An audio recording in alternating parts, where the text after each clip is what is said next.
Hello and welcome to Home with the Hudsons. It snowed this past weekend, so we had a lot of fun playing in the snow and eating a lot of good food. We're going to be going over several of the dishes that I made, a lot of comfort items for us. First, we're going to be making gumbo, and then later in the video, there will be several different sourdough recipes. So let's get into it. First things first, when you're making a gumbo, you need to chop your vegetables.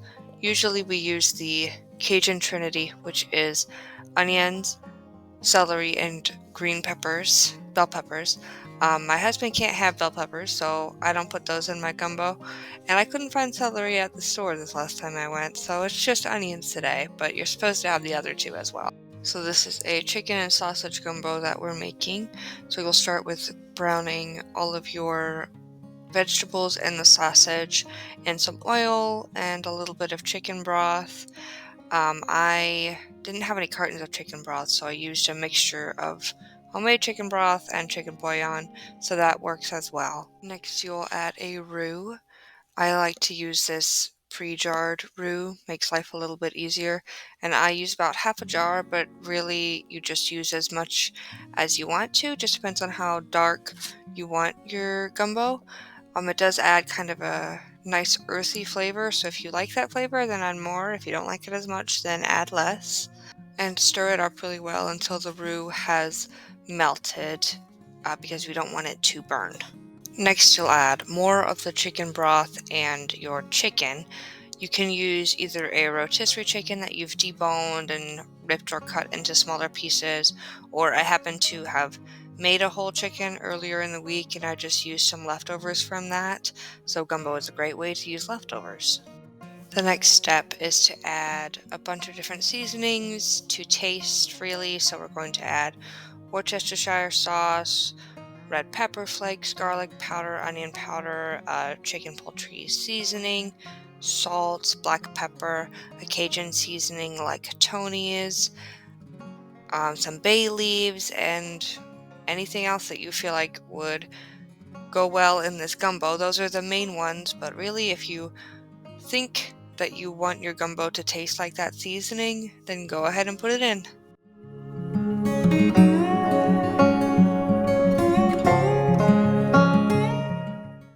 And you'll also add some green onions and some parsley and water and chicken broth and let it cook down for hour and a half. It's supposed to be a pretty thick soup, but if you want it to be thinner, add more chicken broth or add more water, and just let it simmer on low heat until you feel like it is a good consistency for you.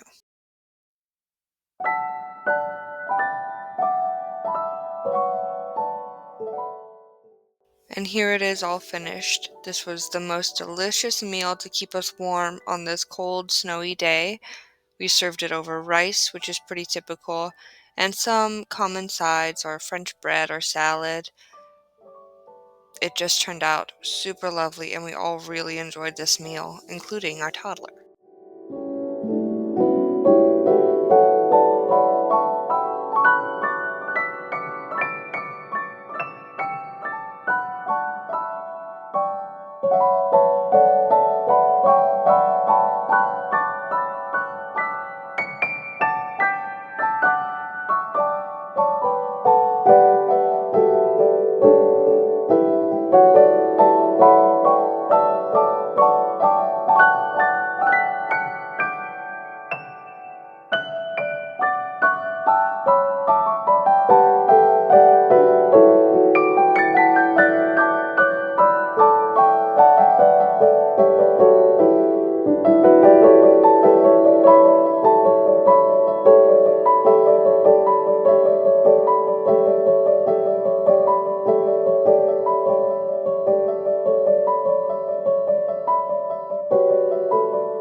also made several different sourdough dishes.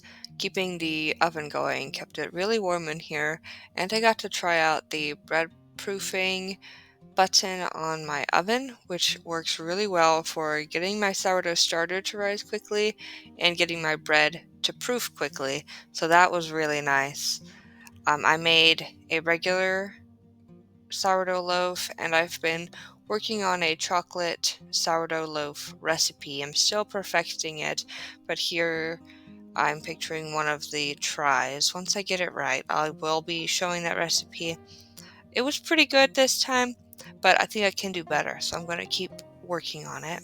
So on this first day, this was the same day that I made the gumbo and that we were really playing outside a lot. This is the day that I made the doughs and I was stretching and folding them. And here I am shaping the boules into the nice little circles to make the sourdough loaves nice and fluffy. So I lay it out and kind of squish it down and fold it over on itself and roll it pretty tightly. You want to get it nice and tight so that it really springs once you get it into the oven. And I'm not the best at shaping the circular boules, but they always turn out decently enough. So you spin it around until it's a nice tight circle and then flip it over and press the corners together several times to get it as tight as possible. And then I put it in the fridge overnight for the long fermentation in the refrigerator, and I baked it the next day. And here I'm doing all of those same things with the chocolate sourdough bread. Like I said, it turned out pretty good. The dough itself was really wet, and then it ended up being a little bit drier after it was baked. So I have to figure out all of the right ratios and what time and temperature to bake it at. But overall, it's going pretty well. And when I am done shaping it, I just put it in its little bowl overnight, and I put it in a plastic baggie, but you can also just put like a lid on it or cover it with plastic wrap and keep it in the fridge overnight or even longer until you're ready to bake it.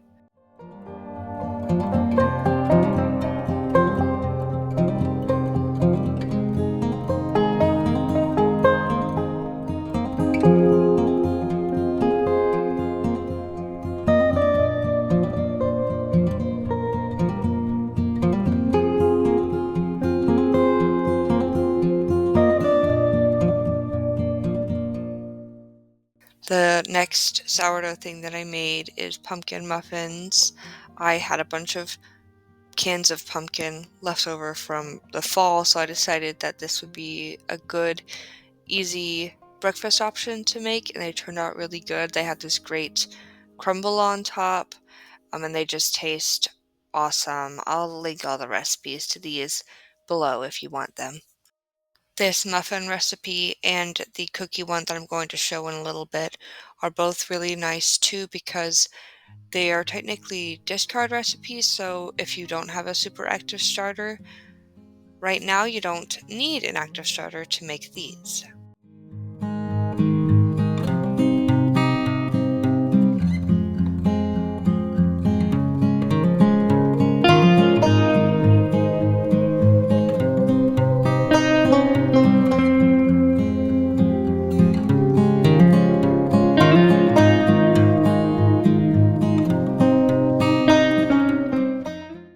And like I said, the last thing I made is this sourdough cookie dough. It was supposed to be chocolate chip cookies, but I realized halfway through making this that I didn't have any more chocolate chips, but I did have M&Ms.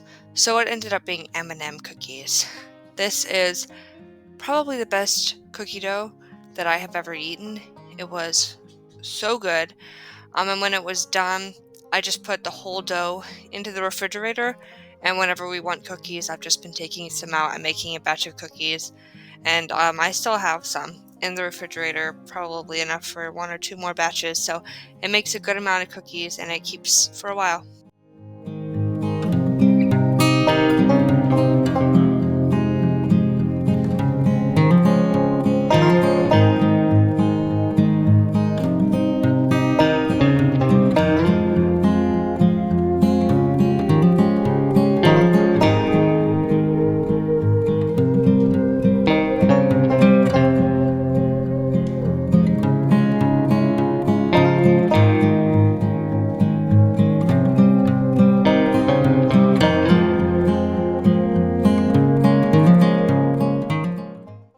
So this is the next day when I baked my bread. So here I am scoring both of the bread doughs to get ready to bake them so that they can do their oven spring and rise really well. I'm not an expert at scoring the dough. I just kind of make it up as I go, but it always turns out decent enough. Well, thank you for joining us on this cozy, snowy winter day where we made a bunch of good food, the gumbo, and all of these wonderful baked goods. Everything turned out amazing. I hope anything that you make this winter also is amazing and provides warmth for your family. I'm going to leave you with the finished products of all of my baked goods. I think they turned out really beautiful, and I hope you have a wonderful winter season. Go out and play in the snow if you have any snow. It was really fun, especially with the little one, to show him how to play in the snow. And join us next time on Home with the Hudsons, where we will continue to make our house a home.